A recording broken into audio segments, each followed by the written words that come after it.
Al-Kisah pada tahun 557 Hijriah, di mana pada tahun itu merupakan tahun yang sangat lemah bagi kaum muslimin yang ada di Madinah, karena pada tahun itu terjadi perang salib.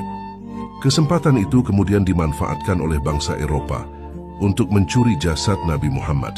Kemudian mereka mengutuskan 2 orang Maroko sebagai pelaku pencurian jasad Rasulullah di musim haji.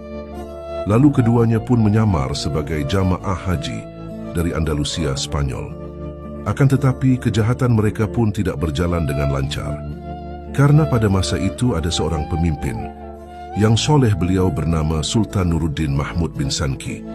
Pada suatu malam Rasulullah SAW datang dalam mimpi Sultan Nuruddin Mahmud bin Sanki. Kemudian Rasulullah berkata, "Bantu aku." Mimpi itu pun terulang sampai 3 kali berturut-turut.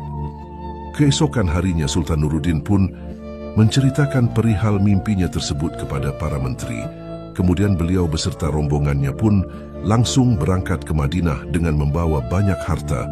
Sesampainya di sana, Sultan pun langsung membagi-bagikan harta tersebut kepada seluruh masyarakat. Kemudian Sultan pun bertanya kepada masyarakat, apakah masih ada orang-orang yang belum kebagian hadiah? Kemudian masyarakat pun menjawab, "Tidak ada lagi wahai Sultan kecuali 2 orang yang datang dari Andalusia.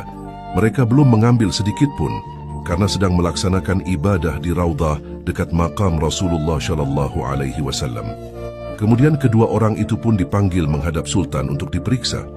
Lalu kedua orang tersebut pun mengaku kalau mereka berasal dari Andalusia, akan tetapi Sultan tidak begitu yakin dengan pengakuan kedua orang tersebut.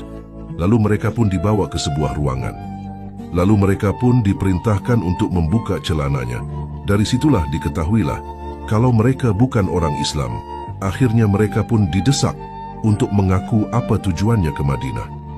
Akhirnya mereka pun mengaku bahwa mereka adalah tentara salib yang ditugaskan untuk mengambil jasad Rasulullah SAW untuk dibawa ke Eropa.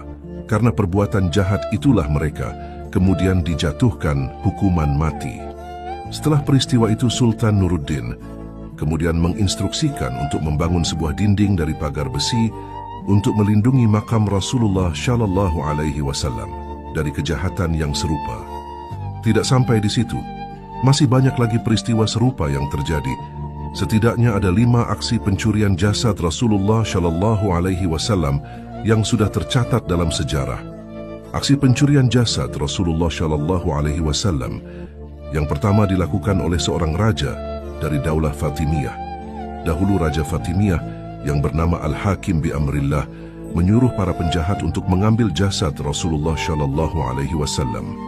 Seorang raja Islam yang menyimpang dari ajaran Tauhid, muncul sebuah pikiran jahat di dalam benaknya untuk mencuri jasad Rasulullah SAW.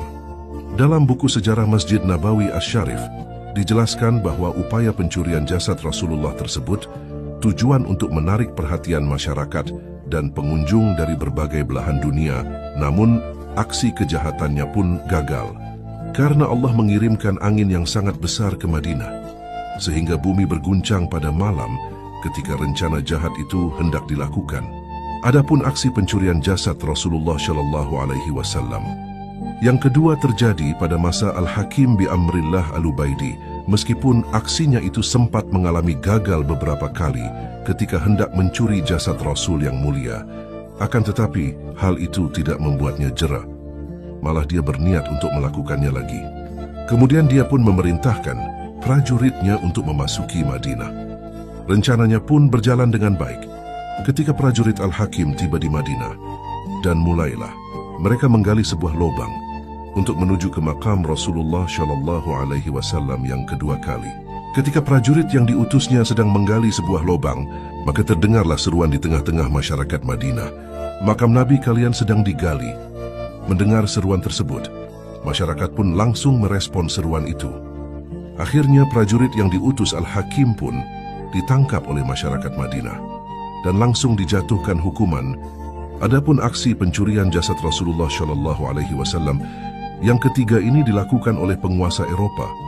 Peristiwa pencurian jasad Rasulullah SAW oleh penguasa Eropa ini terjadi pada tahun 1164 Masehi atau pada tahun 500 57 Hijriah kejadian tersebut kemudian ditulis oleh sejarawan Ali Hafiz dalam kitab Fusul min Tarihil Madinah Al-Munawarah. Pada masa itu sedang terjadi perang salib yang membuat kaum muslimin melemah. Kemudian para penguasa dari Eropa sepakat untuk mencuri jasad Rasulullah SAW. Kemudian diutuslah sebanyak 2 orang oleh penguasa Eropa. Lalu mereka pun menyamar sebagai jamaah haji. Lalu kemudian kedua utusan itu pun menyewa sebuah rumah yang ada dekat dengan makam Rasulullah SAW, tepatnya di sekitar Masjid Nabawi. Kemudian mereka pun membuat sebuah lubang dari dalam kamar penginapan untuk menuju ke makam Rasulullah SAW. Namun dengan izin Allah Subhanahu wa Ta'ala, rencana jahat ini pun kembali digagalkan.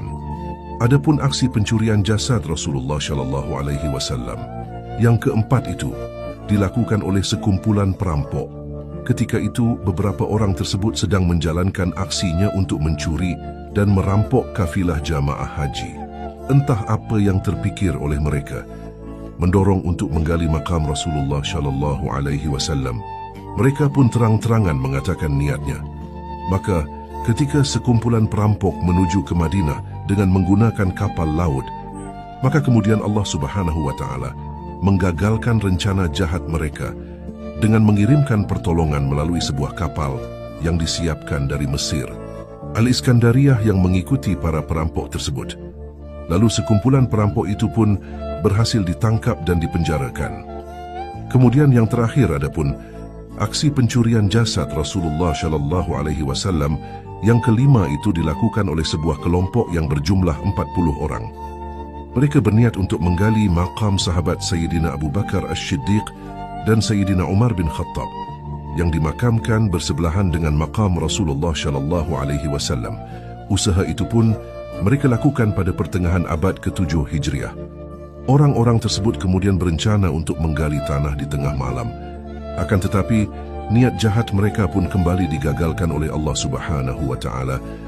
Lalu kemudian Allah pun membelah bumi menjadi 2. Alhasil 40 orang tersebut pun terkubur hidup-hidup di situ. Itulah beberapa aksi jahat pencurian jasad Rasulullah SAW yang digagalkan oleh Allah Subhanahu wa Ta'ala. Wallahu a'lam bisawab.